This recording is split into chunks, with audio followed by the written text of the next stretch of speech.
Once upon a time, not so long ago, there was a little girl, and her name was Emily.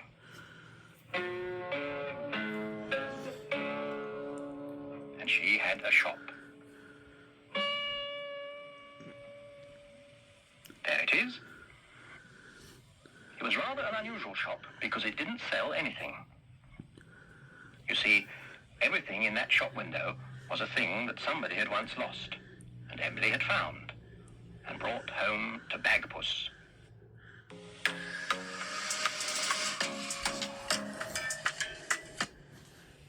Emily's cat, Bagpuss. The most important, the most beautiful, the most magical, saggy old cloth cat in the whole wide world.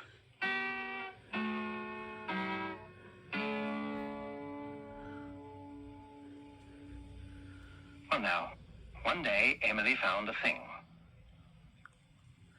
And she brought it back to the shop and put it down in front of Bagpuss, who was in the shop window, fast asleep as usual. But then Emily said some magic words.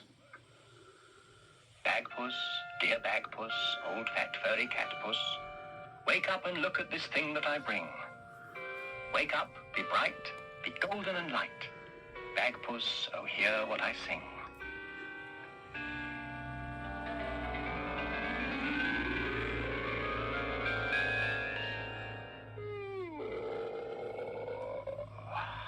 And Bagpuss was wide awake. And when Bagpuss wakes up, all his friends wake up too. The mice on the mouse organ woke up and stretched.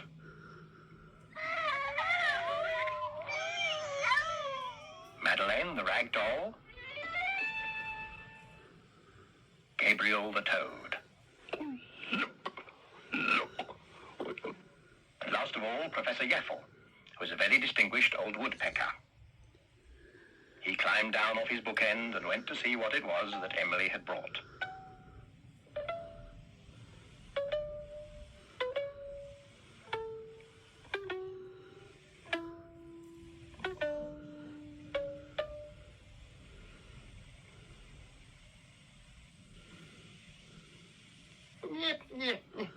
That is nothing but a rotten old bottle. There may be something inside it, but I can't see what it is because it's too dirty. Wait a minute! We will wash it, bring the bucket and mop. We will dust it, we will brush it, we will polish it, top. We will wash it, we will splash it, bring the bucket and mop. We will dust it, we will brush it, we will polish it, top. We will polish it, top. The mice scrubbed and polished the bottle until it shone. Then Professor Yaffle could see what was inside it. Inside that bottle, there are some broken scraps of old wood and bits of cloth. I don't know why they're there. So, of course, the only thing to do was to open the bottle. Come on, little Charlie Mouse. Come on, everybody. Shove him in the bloody hole. Push. Madeleine the rag doll didn't like that. Stop. You're hurting poor Charlie Mouse. Take him out at once.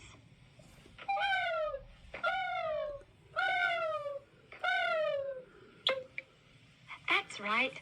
Now, all you have to do is turn the bottle upside down. Then the things will just fall out.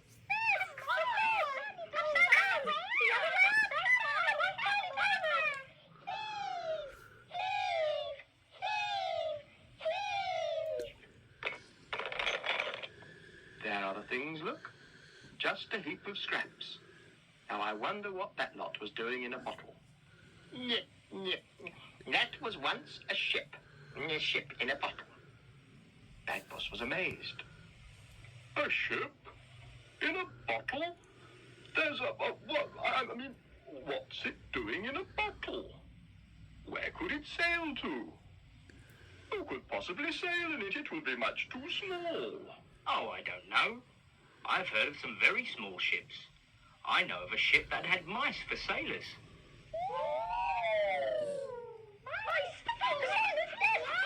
right, all right.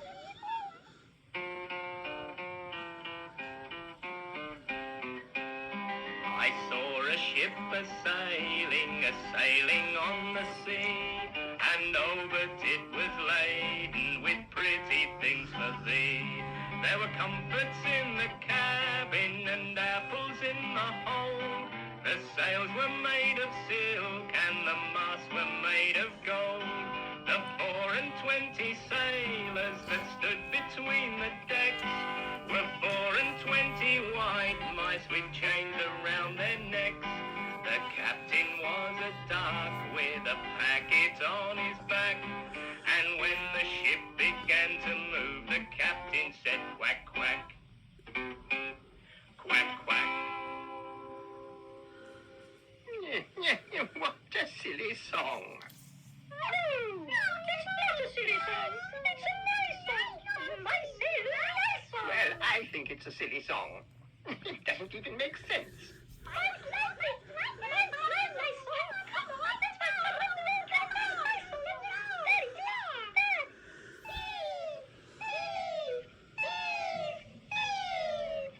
Look, the mice have got an organ roll for it. Let's sing it again. The marvelous mechanical mouse organ.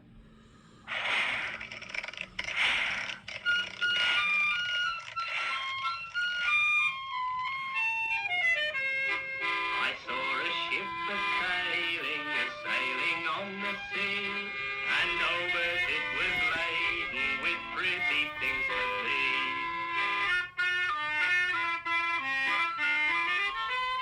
There were comforts in the cabin and apples in the hold.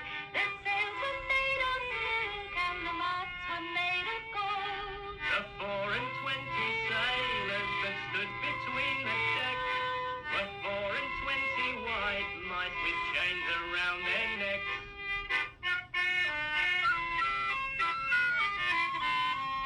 The captain was a duck with a packet on his back, and when the ship began to move, the captain said quack, quack. Quack, quack. That's all very well. All that singing and dancing, yes, that's fun. But this ship is still broken. The pieces are just as they were, look. Now, what we need is a story. A magic story. A magic story that will put it together again. Bagpuss. Huh? Bagpuss, you must think of a magic story that will put little broken ships together again. Oh. All right then. But I shall need a thinking cap. Come on, mice.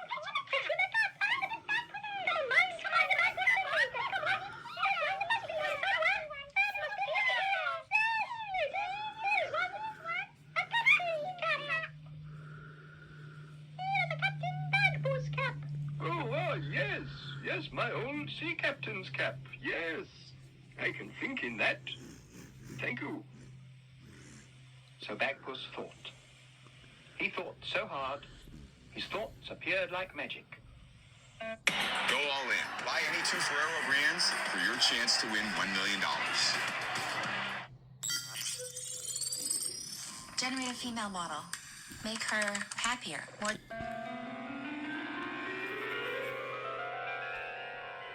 Ah, yes. I remember a story.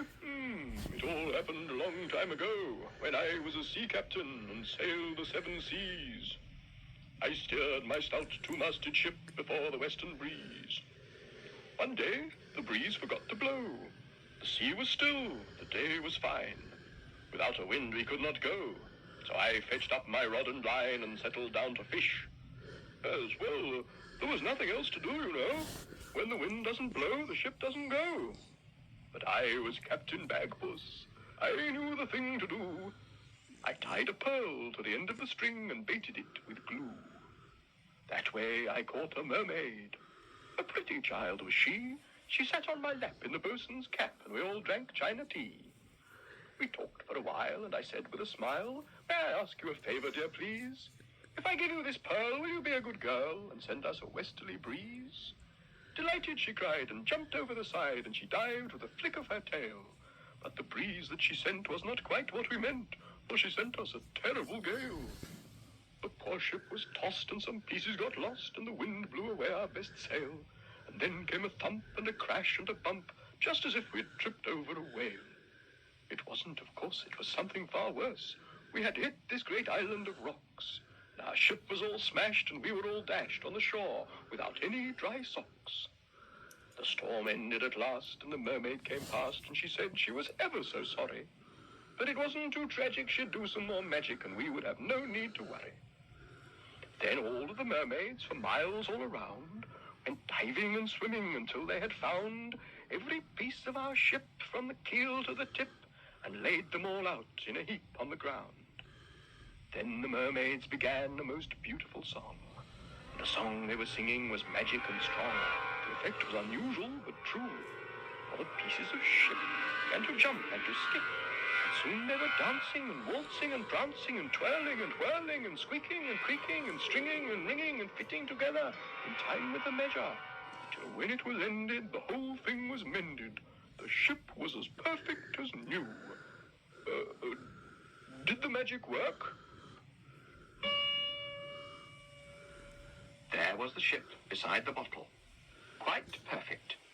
It had been mended by Bagpuss's magic story. All they had to do now was put it back in its bottle, and the whole thing would be as good as the day it was made. Aye, just a minute. That ship's too tall. That would never go through the neck of that bottle.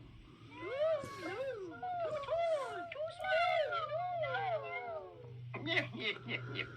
It's perfectly simple. Ships in bottles have folding masts. You fold the masts flat, and then after the ship is in the bottle, you pull the masts up with a piece of cotton, which is part of the rigging. Oh, so that's how they put ships into bottles. What a clever old bird that woodpecker is. Of course. Now, come on, mice. Fold the masts carefully. That's right. Now, into the bottle with it. Good. Now, very gently, pull on the cotton. Gently. That's right. Now, all we need is a dab of glue on the front of the ship to fix the cotton. How are you going to do that?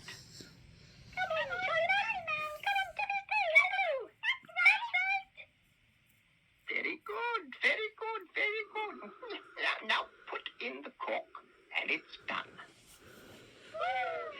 Push. And there it was, as good as new. The mice dragged the bottle to the front of the window and left it there, so that if the person it really belonged to should happen to come past, they would see it there and come in to collect it. And so their work was done.